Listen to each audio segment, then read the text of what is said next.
Hello everyone, आज के इस क्लास में हम स्टार्ट करने वाले हैं एक न्यू लेसन जो कि है श्वसन और गैसों का विनिमय अर्थात breathing and exchange of gases. Okay, तो हमें इस लेसन के अंतर्गत श्वसन के बारे में पढ़ना है।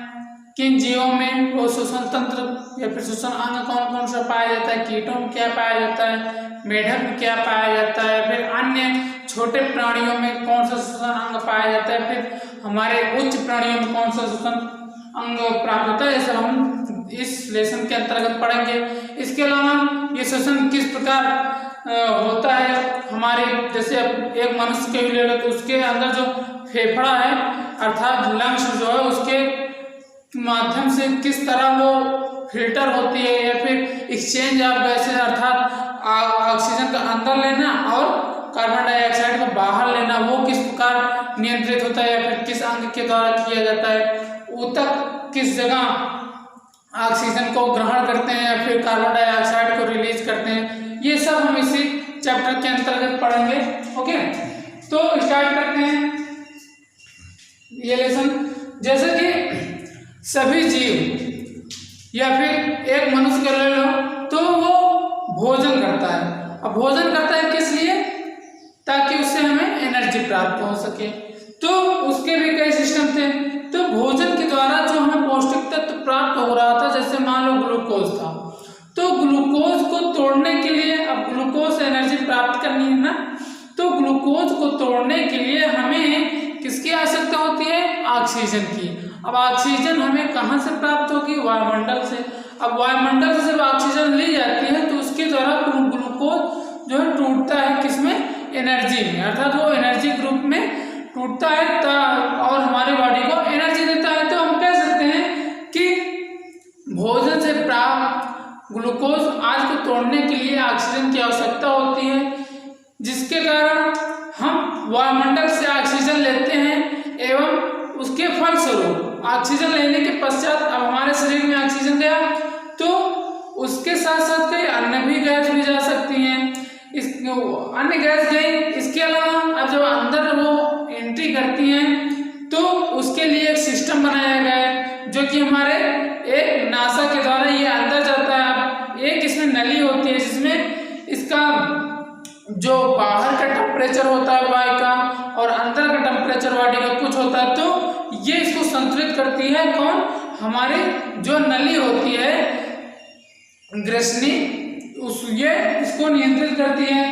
या फिर और देखो इसी के आगे जब श्वसन होता है तो उसके फलस्वरूप, जैसे भोजन के फलस्वरूप कुछ भोजन के पाचन के फलस्वरूप कुछ अवशिष्ट पदार्थ वेस्ट हुए थे अर्थात निकले हुए थे, तो श्वसन में भी यही होता है कि श्वसन होने के पश्चात अब इससे भी कुछ वेस्ट पदार्थ रिलीज होंगे जो कि हम मुख्यतः क्या, कार्बन डाइऑक्साइड। अब इन कार्बन डाइऑक्साइड को बाहर निकालने के लिए भी हमारे शरीर में प्रक्रिया होती है ना।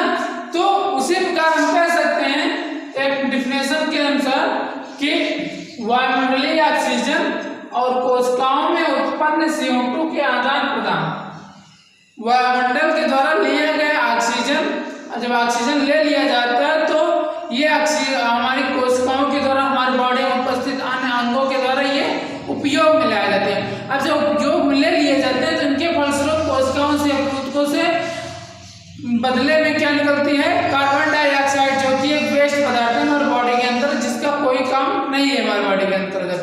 तो अब इस कार्बन डाइऑक्साइड का निष्कर्षण होता है, तो वही बोला कि CO2 और ऑक्सीजन के आदान प्रदान विनिमय की इस प्रक्रिया को हम क्या बोलते हैं, श्वसन, जिसे सामान्यतः ब्रीदिंग बोलते हैं या फिर श्वसन रिस्पायरेशन भी बोल सकते हैं। ओके, देखो ये श्वसन और श्वसन लगभग समानता मिलते हुए शब्द हैं। इसके इंग्लिश विषय में अगर श्वसन के स्थान पर ब्रीदिंग लिख देंगे तो आपको कोई गलत नहीं होगा, श्वसन के स्थान पर रिस्पायरेशन लिख देंगे तो कोई प्रॉब्लम नहीं होने वाली है आपको। ओके, उसी प्रकार देखो अब जैसो उच्च जगत के प्राणी, जैसे मान लो एक मनुष्य हो गया या फिर अन्य कई ऐसे प्राणी हैं जो कि मुख्यतः फेफड़ों के द्वारा श्वसन करते हैं। अब चूंकि हम पढ़ रहे हैं ह्यूमन फिजियोलॉजी के अंतर्गत तो हम मुख्यतः इसमें विशेष फोकस करेंगे मानव के बारे में, मानव किस प्रकार शोषण करता है, उसमें किस प्रकार शोषण नियंत्रण होता है, कौन सा अंग होता है जो कि शोषण को शोषण करता है, या फिर कौन सा पार्ट होता है जो कि हमारे ऑक्सीजन और कार्बन डाइऑक्साइड को फिल्टर करता है, ये सब हम जानेंगे। ये भी जानेंगे कि ऑक्सीजन किस प्रकार ऊतकों में ब्लड में मिलता है, ब्लड की सहायता से एक स्थान से दूसरे स्थान पर आवश्यकता पूर्ण वो पहुंचाने का कार्य करती है ना। तो उसी प्रकार अगर हम देखते हैं शोषण अंग मनुष्य में जैसे मुख्यतः फेफड़ा होता है ना अर्थात लंग्स, उसी प्रकार अन्य छोटे प्राणियों में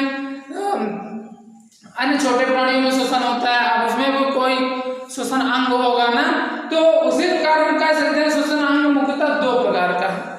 शोषण अंग या फिर श्वसन जो होता है मुख्यतः दो प्रकार का होता है, एक तो इनडायरेक्ट, एक डायरेक्ट। अब डायरेक्ट शोषण में क्या होता है, ये मुख्यतः लोअर एनिमल में पाया जाता है अर्थात छोटे जगत के प्राणियों में, फिर छोटे प्राणियों में पाया जाता है। कि अब जैसे लोअर एनिमल में क्या होता है, ये अपनी सतह के द्वारा ही ये अपना शोषण कर लेते हैं अर्थात ये अपनी जो बॉडी की होती है ना, एक इनमें जो तरल पाया जाता है उसी के माध्यम से अपनी बॉडी के एक्सचेंज वायुमंडल से और शरीर की सतह से ही ये अपने शोषण पूर्ण कर लेते हैं। इसी प्रकार केचुआ जो पाया जाता है उसमें क्यूटिकल आंतरिक जो पाया जाता है उसके द्वारा वे शोषण कर लेते हैं। ये हमारे मुख्यतः होते हैं कौन, ये निम्न आकर्षक जैसे स्पंज हो गया, सिलिंड्रेटा हो गया, चपटे क्रीम हो गया, इन सब में जो शोषण होता है शरीर की सतह से मुख्यतः सरल विसरण के द्वारा शोषण होता है। बोल दिए हम कि डायरेक्ट शोषण, इसमें कोई शोषण की व्यवस्था नहीं होती कि इसमें कोई नली हो, फेफड़ा हो जिसके माध्यम से वायु अंदर आती है और उसके द्वारा शोषण करते हैं, नहीं। डायरेक्ट शोषण में वायुमंडल से सीधे अपना शोषण पूर्ण कर लेते हैं। ओके, और जबकि उसी में अगर हम देखते हैं इनडायरेक्ट शोषण में, तो इसमें एक सिस्टम होता है, पाथ होता है जिसके द्वारा ये वायुमंडल से ऑक्सीजन को कैप्चर करती हैं, ऑक्सीजन या फिर अन्य किसी गैस को ये अंदर लेती हैं और बाहर निकालती हैं। तो ये सब एक सिस्टम के अंतर्गत ये प्रक्रिया होती है। तो इसमें हम कह सकते हैं कि एक प्रकार से ये जो शोषण पाया जाता है हाइयर एनिमल पाया जाता है अर्थात उच्च जगत के प्राणियों में ना। अब उच्च जगत के प्राणियों में इसे बोल सकते हैं अप्रत्यक्ष शोषण या फिर इनडायरेक्ट, जो कि ये हाइयर एनिमल में ना। तो अब इसमें मुख्यतः आता है त्वचा के द्वारा। त्वचा भी एक प्रकार से शोषण अंग होता है। ये मत देखना कि ये शोषण अंग ये त्वचा के द्वारा नहीं कर रहे थे, अपने शरीर की सतह के द्वारा सरल विसरण के द्वारा कर रहे थे। कौन, ये स्पंज हो गया था, सिलिंड्रेटा हो गया, चपटेक्रीम हो गया। इसके अलावा एक और आता है अमीबा। मुख्यतः जो है डायरेक्ट शोषण होता है ना, ये मुख्यतः एक कोश के जीवों में पाया जाता है, ये बात ध्यान रखना। ओके, एक कोश के जीवों में मुख्यतः बोल रहे हैं, सभी में नहीं, और में भी हो सकते हैं। जैसे यहाँ पर देखो सिलिंड्रेटा हो गया, तो ये एक कोश की तो है नहीं, तो ये मुख्यतः समानता बोल सकते हैं, ये मुख्यतः एक कोश के जीवों में क्या पाया जाता है, डायरेक्ट शोषण। और इनडायरेक्ट शोषण में देखो त्वचा जो होती है वो मुख्यतः एनिलिडा और एम्फीबियन में जो मुख्य शोषण अंग होता है वे त्वचा के माध्यम से, अर्थात उनका मुख्य शोषण अंग क्या है, उनका स्किन अर्थात त्वचा। उसी प्रकार हम अगर गिल्स देख लेते हैं जिसके बोलते हैं क्लोम ना, क्लोम को गिल्स बोलते हैं, जिसमें ये मोलस्का सभी मछलियों और कुछ एम्फीबियन में गैसीय विनिमय होता है, अर्थात इनमें गिल्स जो है मुख्य शोषण अंग होता है, इसके माध्यम से ये अपना शोषण करते हैं। कौन, सभी प्रकार की मछलियां हो गई एवं मोलस्का हो गया ना, कुछ एम्फीबियन। एक चीज और एम्फीबियन में एक मेढक भी आता है। मेढक जो है त्वचा के गिल्स के माध्यम से भी शोषण करता है।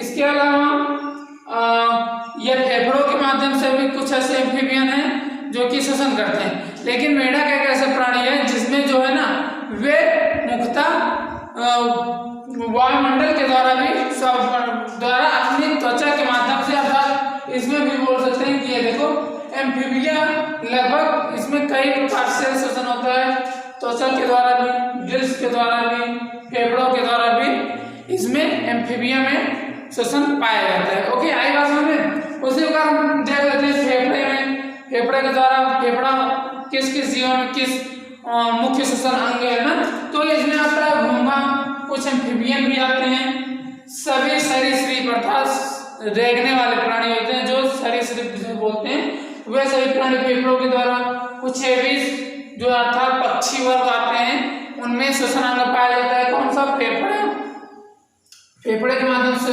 करते हैं श्वसन। स्तनधारी जैसे कि अन्य कई स्तनधारी मनुष्य के अंतर्गत, मनुष्य सभी आ जाते हैं, या फिर अन्य जीव जो स्तनधारी होते हैं उनके अंतर्गत फेफड़ों के द्वारा श्वसन होता है। ओके, उसी प्रकार एक आता है ट्रैकिया अर्थात नलिकाओं का जाल।